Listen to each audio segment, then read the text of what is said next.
¿qué tal? Buenas noches, bienvenidos a Entredichos, que hoy tiene por invitado a un médico epidemiólogo, un hombre de la Universidad Nacional y de la Universidad Johns Hopkins, un hombre que fue director de innovación en vigilancia y control de enfermedades infecciosas por el Instituto Nacional de Salud Pública, fue también director general adjunto de epidemiología en la Secretaría de Salud, donde hace apenas unas semanas se desempeñaba como subsecretario de Prevención y Promoción de la Salud y actualmente aspira a la coordinación de los comités de defensa de la Cuarta Transformación, el eufemismo para referirse a la candidatura de Morena al gobierno de la Ciudad de México. Se trata del doctor Hugo López-Gatell, a quien le doy la bienvenida. Muchas gracias, René. Es un gusto estar aquí con usted. Escuchando, me puse naturalmente a revisar entrevistas y usted comentaba que a mediados de junio, a mediados del año, le expresó al presidente de la República su interés por buscar la gubernatura de la Ciudad de México y que aparte de manifestarle su contento, le habría dicho que explorara cuál era su penetración pública, su imagen pública. ¿Lo hizo usted? Lo hice. Justamente, como bien comenta, yo di este paso consciente de que estaba saliéndome de mi esfera de identidad profesional convencional, que está en el campo de la salud pública y la medicina, también sabiendo que me estaba proyectando más allá de mi trabajo técnico, con el que se me identifica mayormente, dado que vengo de la academia, vengo del mundo de las ciencias. Y cuando se lo presenté al presidente, justo lo que le dije es, me pongo a disposición, porque considero que después... Esa parte ya la comenté yo, pero ¿se midió usted? Sí, bueno, él lo que me encomendó... Con una de las encuestadoras, no recuerdo el nombre en este momento, pero que es muy conocida, está acreditada, participó. ¿Y qué resultados le da? Los resultados son interesantes. Hay tres resultados clave. Lo primero, Morena, de acuerdo con ese sondeo, podría ganar las elecciones con cualquiera de los candidatos que estaban en ese momento contemplados o precandidatos, digamos, aspirantes. Lo segundo, yo tengo un reconocimiento de la sociedad, un conocimiento de la sociedad por arriba del 82%, que es el mismo que he conservado a lo largo de 3 años. 82%. ¿Y la simpatía electoral que le arrojaba? Un empate técnico. En ese momento ¿Un empate técnico con quién? Con Clara Brugada, Omar García Harfuch, en su momento Mario Delgado y Ricardo Monreal. ¿Con qué porcentaje? 47 a 52%, contrastando con los posibles candidatos de la oposición que no alcanzaban 22%. No le creo. No, digo, se lo digo, no por poner en duda lo que me está diciendo, pero de acuerdo con los sondeos de opinión pública, Harfuch está muy arriba de Clara. Sí. Clara está en el segundo lugar. Sí. Y usted ya trae 20% más o menos, y usted trae 11%. Claro. Déjeme comentarle una cosa. Como sabe, yo fui también director de encuestas nacionales de salud. Soy epidemiólogo y conozco de encuestas. Las encuestas de opinión pueden tener una variabilidad importante a lo largo del tiempo. Son muy dependientes de eventos simbólicos que le ocurren a la sociedad, pero también hay una tendencia fija que se va configurando en un paso lento. Esta encuesta de la que estamos hablando se levantó alrededor del 1 de julio y esa era la figura que había en el momento y era muy consistente con otras encuestas. Está usted empatado con García Harfuch, está empatado con Clara Brugada. Así es. Ahora, doctor, a usted, en razón de la función que tuvo, hay quienes lo llaman el doctor bendiciones y hay quien lo llama el doctor muerte. ¿Polariza usted? Sí. Hay minorías en el país que tienen posiciones muy intensas respecto a la transformación y que han visto que la transformación les ha ido restando espacios. En algunos casos es una percepción sin fundamento. Sabemos, por ejemplo, que en esta administración que se logró sacar a 5 millones de personas de la pobreza, al mismo tiempo las ganancias del empresariado mexicano en su conjunto y la bonanza económica para los sectores adinerados ha sido no se me abra tanto. Histórica. Estamos hablando del doctor Claro, López-Gatell. Pero regreso al punto. A ver. Cuando yo participé en la encomienda que tuve, no solo por el cargo formal que tuve como subsecretario de Salud Pública y mis responsabilidades legales, sino también por la encomienda específica del presidente, directamente de él, para que yo fungiera como coordinador y como vocero de la respuesta a la pandemia, automáticamente las fuerzas políticas que no quieren la transformación me vieron como el blanco directo con el que podían canalizar sus distintas críticas. Y no olvidar, el trabajo que hicimos antes de la pandemia de COVID incluye políticas públicas que han restringido este problema de la comida chatarra, la bebida chatarra, también el tabaco, que son los enemigos grandes de la salud pública, y eso obviamente en compañías globales muy poderosas levantó una insatisfacción muy grande que se canalizó hacia mi persona. Usted me está diciendo, son minorías los que me repudian. Numéricamente lo son, 80% apoya la Yo transformación. hice bien mi trabajo, tiene usted la conciencia tranquila. Bueno, esa pregunta no solo me la han hecho, yo mismo me la hice todos los días durante la pandemia de COVID y me la sigo haciendo todos los días. Es mi costumbre, es mi moral, es mi ética. La reflexión que tenemos es que, y esto está reconocido por los organismos internacionales de salud, la respuesta ante el COVID que se dio en todas las naciones es muy semejante. Las medidas de salud pública que en su momento había antes de tener vacunas fueron muy semejantes, el confinamiento, las medidas de promoción de la salud, el acceso oportuno a los servicios de salud, etcétera. Con particularidades, en México sostuvimos, y yo sostengo hasta la fecha, que las medidas de prevención no se pueden imponer autoritariamente.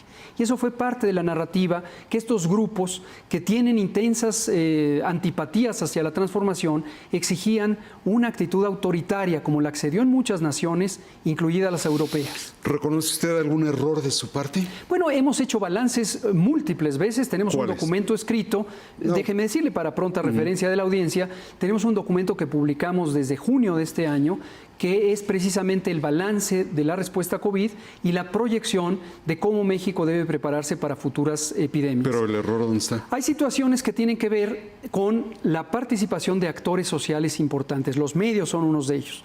Los medios corporativos, no le quiero acusar a usted ni a este medio porque no me consta que esa haya sido la participación, se sentaron en el acto irresponsable de confundir a la audiencia, confundir a el pueblo respecto a las medidas de prevención. Permítame, porque lo voy a relacionar con eso. Hay una televisora aquí a pocas cuadras que incluso, y todo el mundo se acordará, llamó a desobedecer las instrucciones del gobierno.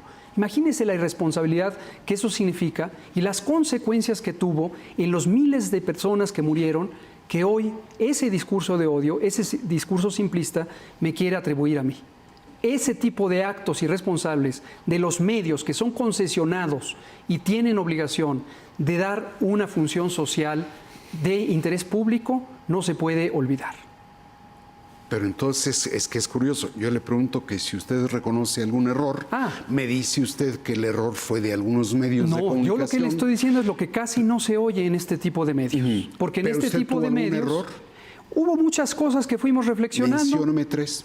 Le puedo mencionar, por ejemplo, hay comunidades de la academia que no las involucramos tempranamente y que se sintieron desplazadas, ofendidas, incluso a nivel personal, por no ser tomadas en cuenta tempranamente.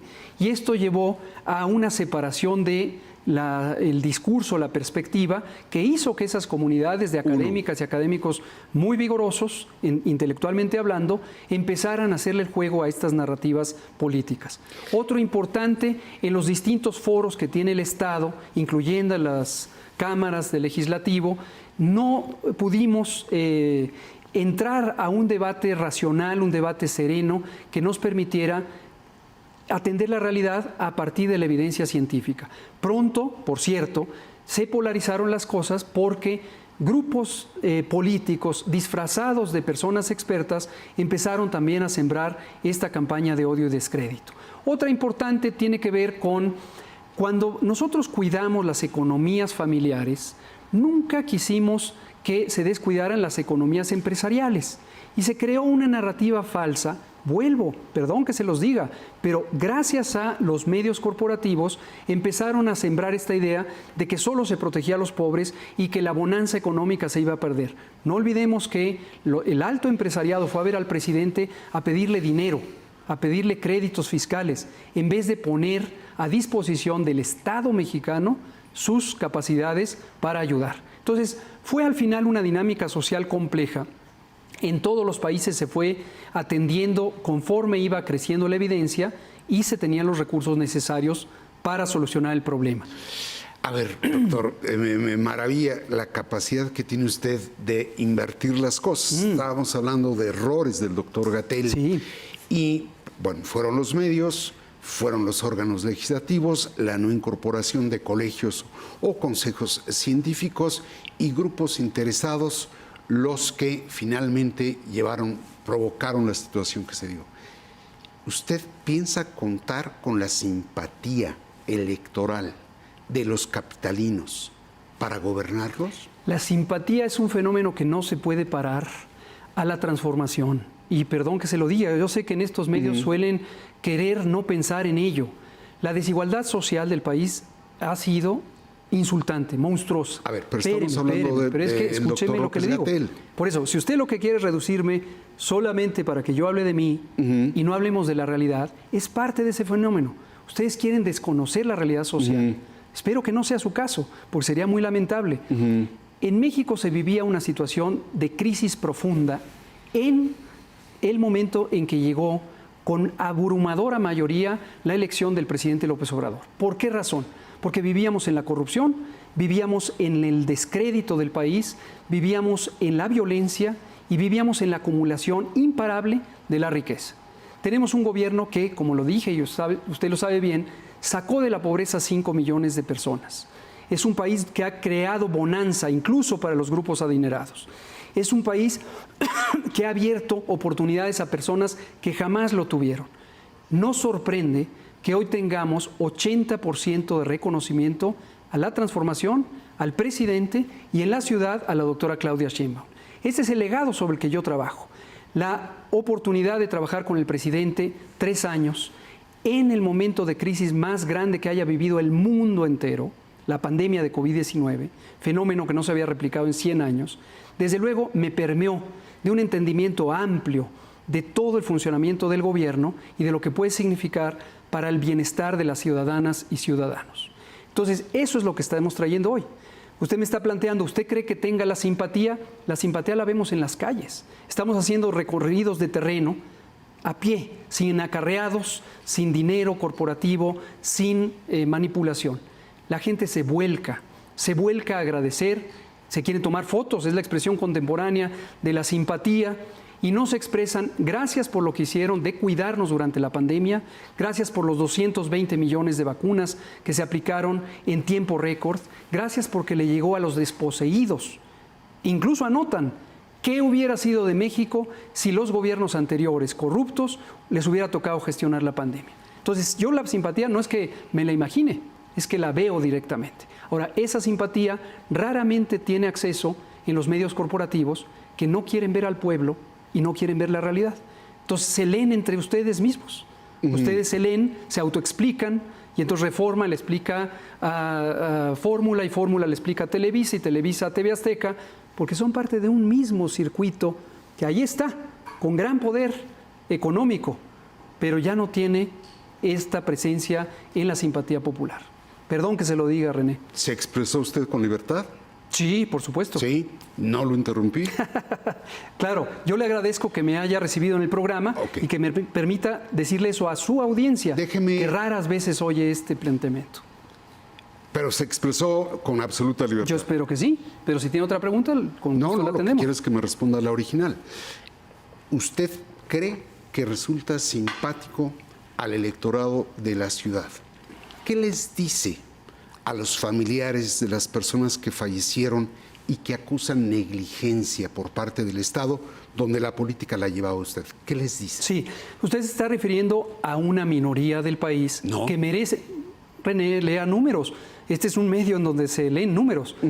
La minoría del país que ha enarbolado este discurso, en mucho estimulado abusando de su dolor porque perdieron personas queridas, abusando del estado de indefensión que nos causó a todo el mundo, a los 8,000 millones de habitantes del mundo, un agente minúsculo, un virus, pero que causó un daño impresionante en todo el mundo.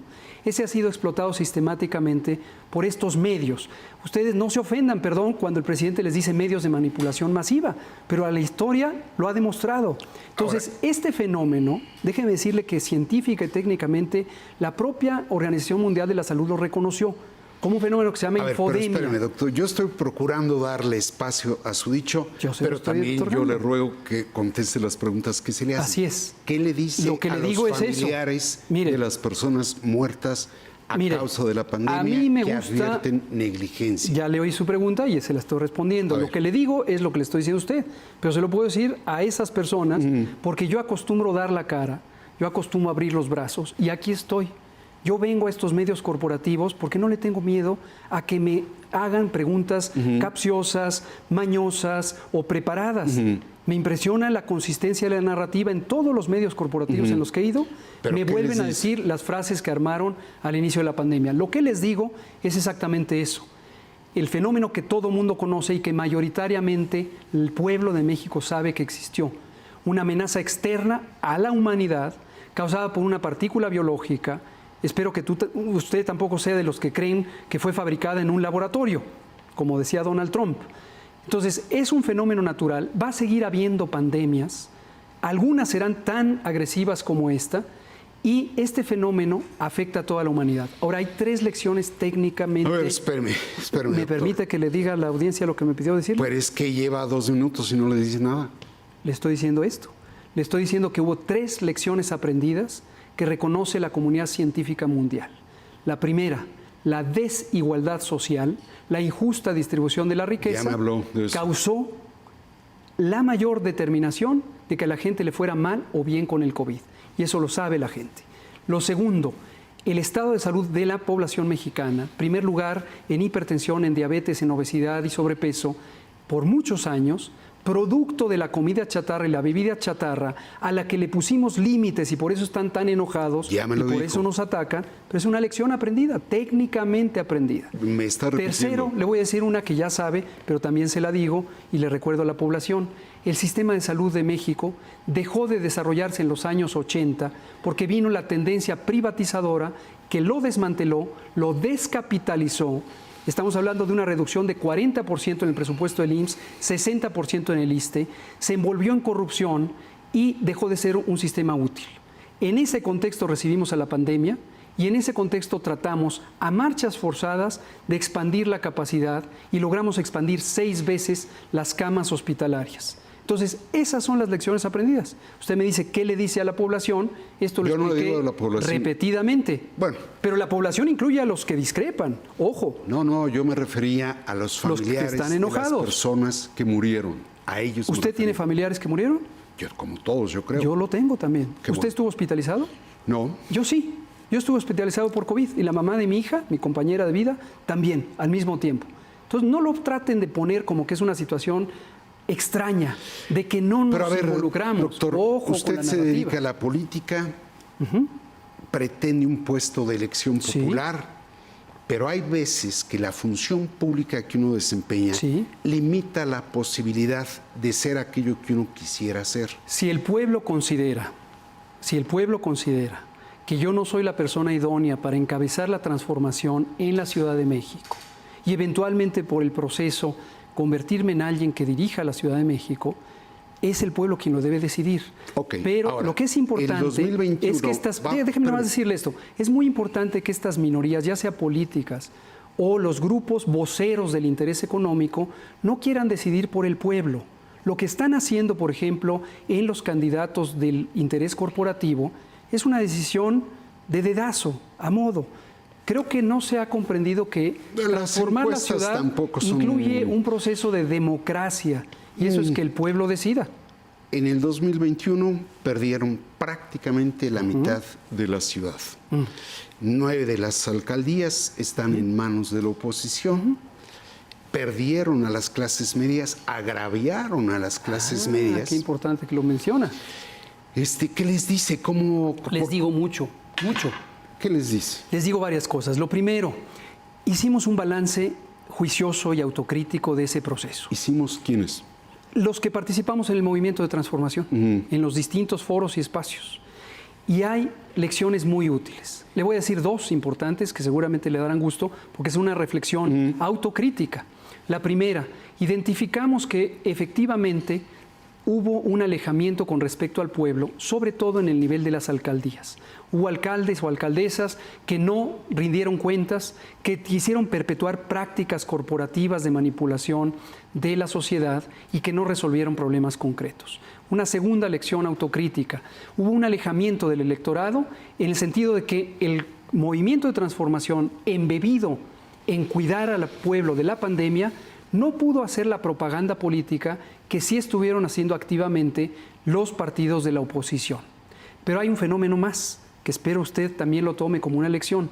Quizá para celebrarlo, la prensa corporativa se encargó de explotar el dolor y la incertidumbre de las personas para crear ese discurso enemigo de la transformación, y eso tuvo un impacto positivo también para ustedes, y finalmente llegó a esa dinámica electoral. Hoy pensamos que la sociedad está más serena, la sociedad ha podido reflexionar, la sociedad ya se desprendió de esas manipulaciones y hoy está viendo con mucha precisión quiénes son las alternativas para salir adelante, profundizando la transformación. ¿Por qué desprecia tanto a la sociedad, doctor? Ah, ojo, ¿usted dice eso? Yo lo digo. ¿Dónde están sus pruebas? Pues lo que está usted diciendo. Fíjese, es decir, usted dice, qué fácil es el discurso construido, René. No, permítame. Dice usted que fueron manipuladas, que fueron de algún modo llevadas por los medios de comunicación. Eso es un profundo desprecio. René, ¿sabe cuánto se invierte en propaganda al interior de los medios corporativos? Seguramente usted conoce que los medios corporativos, no lo voy a acusar a usted porque no tengo los específicos, pero con los medios corporativos, la sociedad lo sabe, y si no lo sabe lo comento, operan en estas cargadas, se le llama nado sincronizado en el terreno del periodismo. Y lo que hacen es que contratan despachos, los grupos grandes, los grupos corporativos, despachos de opinión política y de opinión pública, siembran narrativas, crean este tipo de apodos, de epítetos de descalificación, los lanzan y luego se lavan las manos y dicen, uy, están polarizando al país. ¿A usted va a reconciliar a la ciudad? Yo lo que le voy a decir es esto. Es decir, mi la convicción, es, sí, se lo voy a platicar. Mi convicción, que ha sido de siempre, no necesito cambiar. El otro día me decía una periodista muy afamada en un programa, me decía, ¿cómo va a cambiar para que le crean? Lo que le digo es, no me confundan con ustedes. Yo no necesito cambiar para que me crean. Yo necesito seguir siendo quien soy, porque esa es mi palabra honesta. Y en eso está mi convicción de que la sociedad es plural. La sociedad tiene personas pobres que fueron atendidas prioritariamente durante la primera fase de la transformación. Pero también la sociedad tiene una extensa clase media en donde hay el deseo de progresar económica y socialmente a través de la educación, a través de crear un patrimonio honesto. Y cuando uno piensa en un gobierno, es mi convicción, el gobierno debe tratar con justicia a todas y todos, no solo los afines. Los gobiernos son para el conjunto de la sociedad y eso incluye esa vigorosa y honesta clase media que no es lo mismo que las cúpulas que explotaron al país a partir de la corrupción. Usted parece víctima, doctor. Yo no soy víctima, yo soy parte de una sociedad que ha vivido 40 años todo ha sido subsumida en la corrupción, ¿o la va a negar? Ah, bueno, pero usted trabajó ¿No en el existe la sexenio corrupción? pasado. No, yo no trabajé. ¿Ah, no? Yo era un funcionario público. Si ser un investigador en un Instituto Nacional de Salud es trabajar para un gobierno corrupto, pues nadie podría trabajar en el gobierno mientras gobiernan los corruptos. Pero es que se dan unos baños de pureza a usted, para no generalizar, que verdaderamente sorprenden. ¿Le ofende? ¿Usted la corrupción? ¿Para usted la corrupción no existe? No, desde luego que me ofende. ¿Existe la corrupción? Claro que existe la corrupción. ¿Le puede poner nombre y apellido? Sí. A ver, dígame. López-Gatell. Ah, ¿esa es corrupción? Presénteme, presénteme su evidencia, con gusto la escuchamos. Muy bien. Está al aire. Sí, ahí vamos. Vamos a transmitir un pasaje de lo que dijo el doctor López-Gatell allá en el 2020. La fuerza del presidente es moral, no es una fuerza de contagio. En términos de una persona, un individuo que pudiera contagiar a otros, el presidente tiene la misma probabilidad de contagiar que tiene usted o que tengo yo. Y usted también hace recorridos, giras y está en la sociedad. El presidente no es una fuerza de contagio. Entonces no tiene por qué ser la persona que contagie a las masas. O al revés, como lo dije antes, o al revés. Estamos ya de vuelta con el doctor López-Gatell. ¿Qué dice? Usted dice que es un hombre de ciencia, de academia, técnico, pero ve en un virus que el presidente es la fuerza moral, no la fuerza de contagio. ¿Y? Eso es mentira. ¿Qué entendió usted de lo que dije? Como dice usted, al revés o como lo dije antes. Por eso, ¿qué entendió usted? Que le ganó la ideología. No, pero ¿qué entendió de eso? ¿Por qué sostiene eso? ¿Por qué? Porque cuando usted ve en un hombre, que en este caso es el presidente de la República, que él no es una fuerza de contagio, sino es una fuerza moral, me parece que le gana la ideología y pierde la ciencia. Bien, si me permite y no me interrumpe, trataré de ser breve, le cuento cómo eso es una nueva frase de la propaganda política de estos medios. Lo que usted está pensando, y lo hemos visto en varios de los medios corporativos, escritos o electrónicos, es que yo dije algo que jamás dije y consiste en lo siguiente. Esto han interpretado como que yo dije que el presidente no se podía contagiar, como si su sistema inmune estuviera moralmente protegido. Eso es absurdo, evidentemente, y por eso jamás lo dije. Lo que sí le puedo decir, porque yo soy epidemiólogo de enfermedades infecciosas y conozco los métodos matemáticos para el estudio de las enfermedades infecciosas, es que hay una condición que se llama fuerza de contagio. No es una frase política, así se llama, fuerza de contagio. Y esta fuerza de contagio, o lambda, como se pone por la letra griega, determina otra variable que se llama R0, que es la tasa o el número básico de reproducción. Es decir, cuántas personas puede contagiar una persona que es infectante durante el tiempo que lo es. Con esas consideraciones técnicas, científicas, que conozco perfectamente, declaré eso y lo sostengo y lo puedo demostrar. A lo que me refiero es, el presidente no es, comparado con cualquier otra persona, por ejemplo, la reportera Dalila Escobar, que hoy trabaja en Proceso y me hizo esa pregunta, no es mucho más efectivo en transmitir. Porque la reportera, o usted, o en su momento yo, o muchas personas, realizamos una gran cantidad de recorridos y de encuentros con otros sujetos. Entonces, lo que distingue ahí es, si el presidente se contagiara, lo cual no quiere decir que sea inmune, no tendría una capacidad suprema de contagiar a otras personas. ¿Y la fuerza moral cómo se La fuerza moral tiene una explicación obvia. Eso no es científico. Eso no es científico. Eso, ¿por qué habría de serlo? Esa es una apreciación clarísima de la gran capacidad de convocatoria que tiene el presidente. ¿Sabe por qué? Porque le creen, le creemos. Y eso está basado en un principio que es esa integridad y esa honestidad. Ustedes no lo ven, pero el pueblo lo ve de manera clarísima. Generaliza usted mucho. Déjeme ir a un corte y regresamos de inmediato. Adelante, René.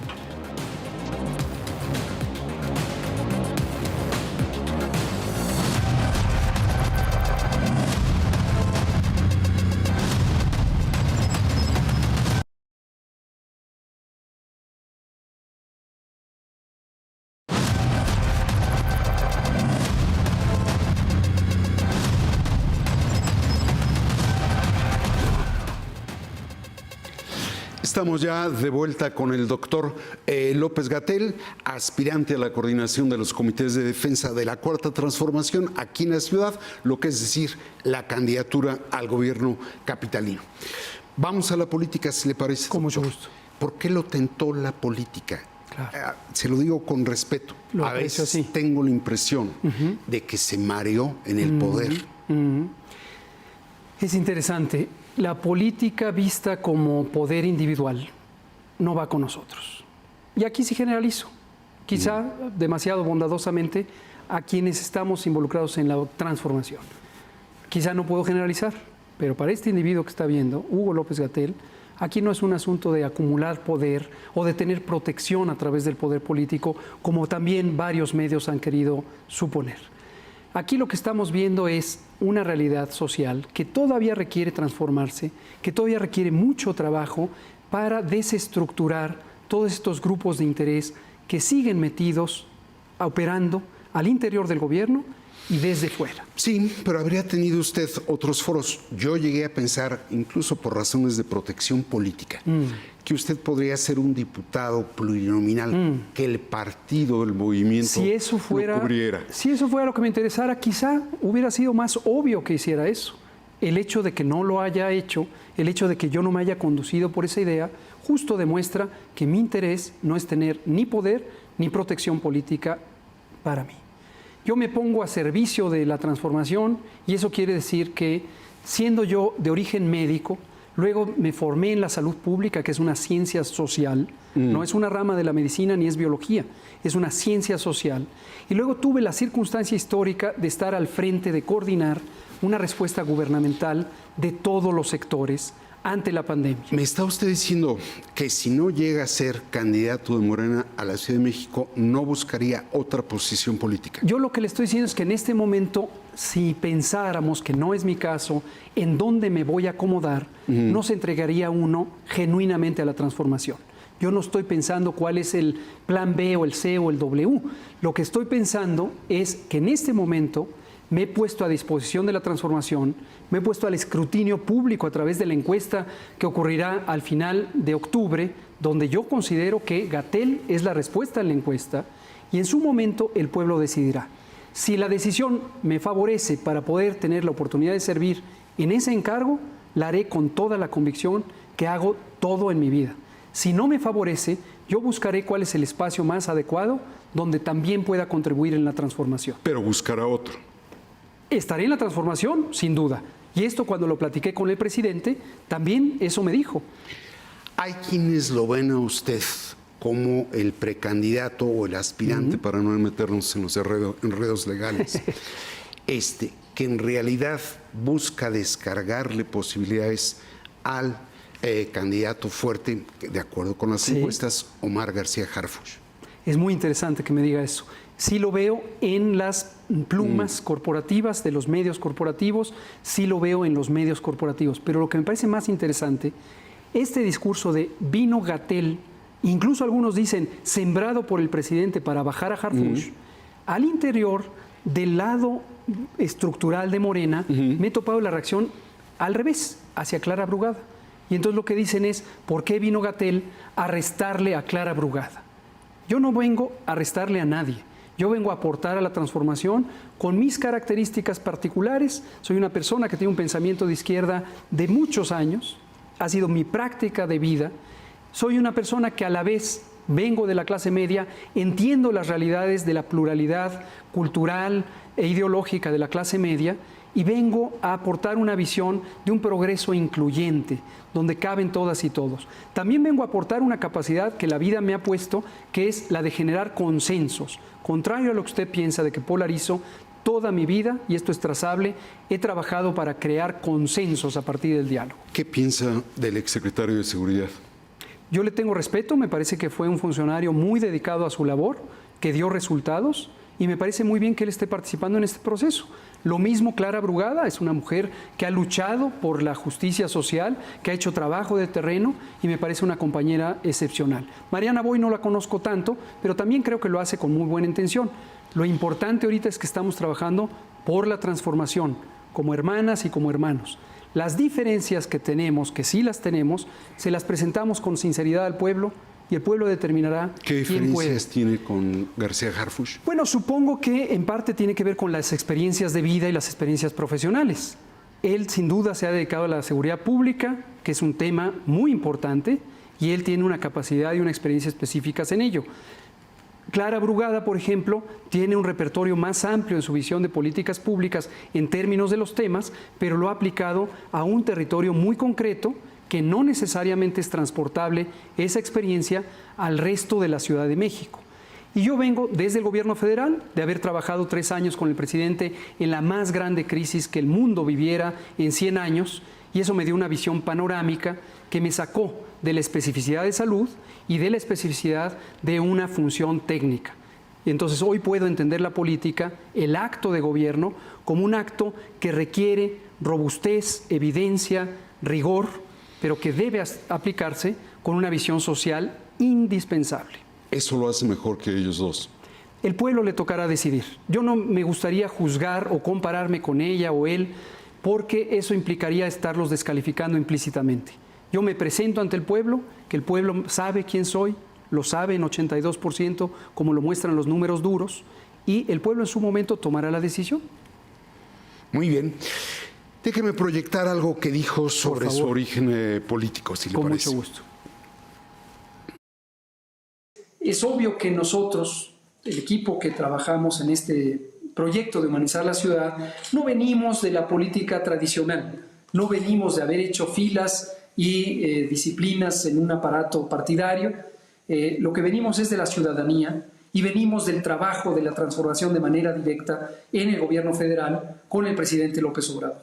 Y lo que queremos es traducir ese legado del presidente López Obrador a un espacio que fue apropiadamente conducido por la doctora Claudia Sheinbaum como jefa de gobierno, quien recuperó, y esto es muy importante no perderlo de vista, la agenda progresista, la agenda transformadora que en su momento dejó el presidente López Obrador cuando terminó su encargo como jefe de gobierno de la Ciudad de México. Estamos ya de vuelta. Hay varias afirmaciones que hace que me generan varias preguntas. Por favor. La primera, habla usted en plural. Sí. Dice, los que estamos en esto no venimos de la política tradicional. ¿Quiénes son ese nosotros? No me diga la cuarta transformación. No, claro. Mencióname 2, 3 colaboradores que son sus lugartenientes para conocer. Sí, tenemos un grupo de trabajo que se ha ido configurando rápidamente. Mencióname 3 nombres, le ruego. Sí, no le voy a mencionar político fulano, político perengano, porque precisamente es de lo que estoy hablando. Quizá los nombres de pila y de apellido no significarían nada. Sí. Es un conglomerado, Sí significan, permítame explicarle. Sí significan porque nos dan una idea próxima de quiénes integran ese equipo con el que usted pretende gobernar. A ninguno que yo le mencione, y se los puedo presentar en persona porque existen, no, presénteselos al auditorio. Tendrían una identidad que a usted le hiciera sentido, porque usted está entendiendo el mensaje al revés. Lo que estamos diciendo, este es un proceso de una especie de candidatura ciudadana. No estamos ungidos por un aparato corporativo, ya sea corporativo empresarial o corporativo político, que me haya puesto ahí para cumplir una función. Aquí el proceso es distinto. Como lo he explicado, yo hice una reflexión con mis compañeras y compañeros, amigos personales de mucho tiempo. Pero supongo que ellos integran el equipo estratégico del doctor López-Gatell. Hay mucha gente que yo tomo como ¿No me equipo va a dar estratégico. ningún nombre? No, yo trabajo consultando a todo mundo. Ok, luego dice usted que va por un proyecto que manejó apropiadamente la doctora Sheinbaum, pero entonces dice que va a recuperar el legado del presidente, siendo que se manejó de manera apropiada. Sí. Pero usted no forma parte del equipo de la doctora Sheinbaum. No necesito formar parte de él. Qué interesante cómo ven ustedes las cosas. Pareciera que ustedes ven equipos feudos, equipos corporativos, equipos de lealtades directas. No, esas son cosas que usted dice, pero siga. Bueno, usted me interpreta a mí, yo lo interpreto a usted. ¿O no se vale? No, ¿Ustedes son ininterpretables? No, lo que pasa es que esta es una entrevista. Está bien. Las preguntas están de este lado, las respuestas de aquel otro. Y también la narrativa construida va de aquel lado para este. Pero aquí hay alguien que les entiende, que sabe a dónde van. Qué bien. Entonces, miren, nosotros, este equipo que es amplio, para que se dé una idea de cómo funciona, en cuanto dimos a conocer esta aspiración de conducir la transformación en la Ciudad de México, empezamos a recibir literalmente andanadas de comunicaciones del ciudadano de a pie. Ayer que estuvimos haciendo otra ronda de recorridos territoriales, la simpatía se expresaba de a pie y nos decían, ¿en qué me sumo? Y nosotros hemos sumado a la gente a las distintas tareas de este acto de divulgación. ¿Pero a dónde va, perdón? ¿No? A lo que voy es a lo siguiente. Usted me está diciendo que yo sostengo, y sí que lo sostengo, que la doctora Sheinbaum condujo bien la ciudad cuando fue jefa de gobierno. Pero al mismo tiempo está aparentemente considerando incompatible con que yo ponga como referencia el legado del presidente. ¿Entendí bien la pregunta? A ver, siga. ¿Lo considera incompatible? Siga. Yo no lo veo incompatible, son parte de un mismo proyecto Ahora, y es son que dos dice grandes usted- líderes de dice este usted movimiento. que el presidente López Obrador, que Claudia rescató el proyecto. Sí lo digo, Que 12 años atrás. sí lo digo, Así lo dice. ¿sí? Marcelo Ebrard no existe. Hicimos un análisis técnico, como solemos hacerlo, de todas las agendas, y esto le va a gustar porque va a ver que lo que digo lo sostengo. Esto lo dije en otro medio hace una semana. Analizamos salud, educación, trabajo, vivienda, medio ambiente, agua, transporte, etcétera, etcétera. Las asignaturas de interés de la ciudadanía de la Ciudad de México. Y comparamos los periodos donde fue jefe de gobierno el presidente, el hoy presidente López Obrador, donde fue jefe de gobierno Marcelo Ebrard, Miguel Mancera y finalmente Claudia Sheinbaum. Y en esta matriz analítica fuimos comparando sin juzgar, sin ninguna sesgo o prejuicio, cómo se expresaron las políticas públicas. Y lo que vemos es que el signo característico del gobierno de López Obrador en la ciudad es muy parecido al que tiene hoy en el país. Es un signo orientado al beneficio de los más desposeídos y también a recuperar lo público, la capacidad de gestión de lo público. Sí, pero estábamos hablando de Marcelo. A eso voy, a eso voy. Luego vemos un giro importante, en algunos casos prácticamente de 180 grados. Le voy a poner el ejemplo más conocido por mí, que es salud. El presidente, cuando fue jefe de gobierno, impulsó la idea de un sistema público de salud universal y gratuito. Y se resistió a una de las políticas privatizadoras que fue el modelo del Seguro Popular. Al final de su gobierno fue acosado en términos de la solvencia financiera por el gobierno federal de Fox y no le quedó más remedio que incorporarse al modelo en forma acotada. En los siguientes 2 sexenios, me refiero a Ebrard y a Mancera, se le dio rienda suelta a ese modelo que favoreció más a las empresas que a las personas. ¿Qué piensa de Y Claudia Marcelo? Sheinbaum, déjeme nomás terminar la comparación transversal, Claudia Sheinbaum vuelve a retomar la idea de un sistema de salud público, universal y gratuito. Ahora, ¿qué piensa de Marcelo? Pienso que es un funcionario con alta capacidad, ahora ya no es funcionario, pero que es un político que tiene mucha experiencia. Privatizador. Él mismo lo ha expresado, no necesito yo describirlo a él. En una entrevista, por cierto, le preguntaron si hipotéticamente me incluiría a mí en un equipo de trabajo y él dijo, pensamos muy diferente. Yo coincido, yo estoy por lo público, estoy por la justicia social y esas son mis convicciones. ¿Y él? Si a eso se refería a él, pues entonces quizá él mismo está reconociendo que pensamos diferente. Si se refería a otra cosa, pues habría que preguntarle a qué se refería. ¿Usted no lo ve como un hombre de izquierda? Yo no lo juzgaría, no me toca a mí juzgar a un político con la trayectoria que tiene. El pueblo, insisto, el juez de siempre es el pueblo. Del otro lado, ¿cómo ve a la oposición? Yo veo a la oposición como 2 conglomerados. Por un lado veo al ciudadano de a pie, la ciudadana, el ciudadano, que vive en colonias de clase media, que tiene la aspiración de construir un patrimonio y un progreso social y económico, a lo mejor con una mira más cercana a su interés directo, pero que no deja de ser legítimo que lo aspire a ello. Y ese grupo social, estamos hablando de la Colonia del Valle, por ejemplo, de una parte de la alcaldía Benito Juárez en su conjunto, por poner un ícono de esta representación, lo que no ha encontrado es cómo vincularse fuera de la esfera de influencia que le dejaron los grupos corporativos, políticos y económicos de la oposición. El segundo capítulo es ese grupo. Ese grupo, que es una reducida cantidad de personas y familias que se han estado repartiendo los puestos, los cargos, cuando fueron gobierno, que le dan favores al grupo de más alta concentración de la riqueza y que desde hace muchísimos años dejó de ver a esa ciudadanía de a pie y que son los perpetradores de la corrupción, por todos conocido. Ese grupo yo creo que está moral y políticamente derrotado. ¿Qué piensa de Santiago Taboada? No lo conozco, se habla mucho de que él ha sido parte del cártel inmobiliario, en donde estuvo participando en actos de corrupción para especular con la propiedad de la tierra y la propiedad inmobiliaria. No me consta eso, pero creo que es un cuestionamiento serio que toda la ciudadanía debería estar alerta de él. Lía Limón. Ella ha expresado sus relaciones con la sociedad de una manera intensa. Es un poco la práctica que en su momento tuvo su padre cuando fue funcionario del gobierno de Fox, y es una persona que, es mi apreciación, al escucharla no parece estar conectando mucho con la vida cotidiana del pueblo de México. Adrián Rubalcaba. No lo conozco. ¿Y cómo es que se postula usted si no conoce a sus adversarios? Ah, no, por supuesto que los conozco en lo que estoy diciendo, pero yo no voy a decir algo con lo que no tenga pruebas. Cuando digo es una apreciación, digo es una apreciación. Cuando tengo una prueba, evidencia, perdón el vicio, así actuamos en la academia, con base en la evidencia. Cuando tengo evidencia, la presento.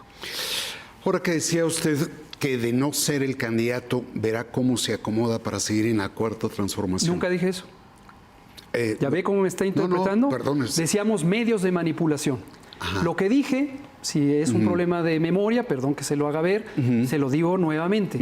Lo que dije es, en este momento estoy enfocado a aspirar al cargo de, al encargo de coordinador de la transformación en la Ciudad de México. Si el pueblo no considera que soy la persona idónea, yo seguiré trabajando en la transformación. Bien. Eso no quiere decir acomodarme en un cargo. Cito entre comillas la frase que usted utilizó. Entonces, por favor, un poquito de rigor periodístico. Hay un poquito de memoria de su parte. Está doctor. grabado. Está grabado. Ojalá que no lo justamente edite y lo censure. No, fíjese que aquí no se bueno, acostumbra a eso. gracias. Digo, a lo mejor en su medio sí, en este no. Yo no tengo medio. Bueno, si usted maneja otros datos, pero ¿se sumaría al equipo de García Harfuch si gana él? Yo me voy a sumar al equipo general de la transformación de acuerdo a cuáles son las Eso necesidades es. que haya. Si es en el Pero gobierno hablan federal, de unidad, a ver, hablan escúcheme. de proyecto. Claro. Dicen que, dijo usted, espero no fallarme la memoria, como hermanas y hermanos. Lo digo y lo ¿Se suma sostengo. o no se suma? Yo me sumaré al proceso de transformación. Cuando usted me quiere poner, pero me parece legítima la pregunta, en un cargo que es muy distinto al encargo, y me quiere poner en una administración específica con un nombre y apellido de quien la coordine, lo que le digo es, no tengo elementos para tomar esa postura en este momento. Vamos a suponer que gana cualquiera de los compañeras y compañeros que están en el proceso y nadie quiere invitarme. No pasa nada, yo no me voy a ofender. La transformación tiene múltiples frentes. La doctora Sheinbaum me dijo, para que lo conozca, cuando hablé con ella, porque también hablé con ella, igual que con el presidente, ella lo que me dijo es, si ganas, si el pueblo te favorece, me dará gusto trabajar contigo porque te conozco desde hace mucho tiempo y te respeto y trabajaremos juntos. Si el pueblo no te favorece, siempre tendrás un lugar en la transformación. Y ambos reímos con simpatía, que nos conocemos hace más de 35 años, y lo que dijimos es, los espacios son múltiples. El presidente en la mañanera dijo que quienes participamos en estos procesos podríamos regresar a cerrar en la administración actual. Entonces, los espacios son múltiples, lo importante es que uno no los asuma como un privilegio personal, sino como una obligación moral, vuelvo a la fuerza moral, de contribuir por el bien social. Muy bien. ¿Le queda algo por añadir? Pues agradecerle el espacio, creo que la conversación siempre es enriquecedora cuando hay distintos puntos de vista y estos se exponen con sinceridad. Muy bien, pues yo le agradezco mucho. Como desde luego le agradezco a los seguidores de El Financiero Televisión el hecho de acompañarnos aquí en Entredichos. Muchas gracias.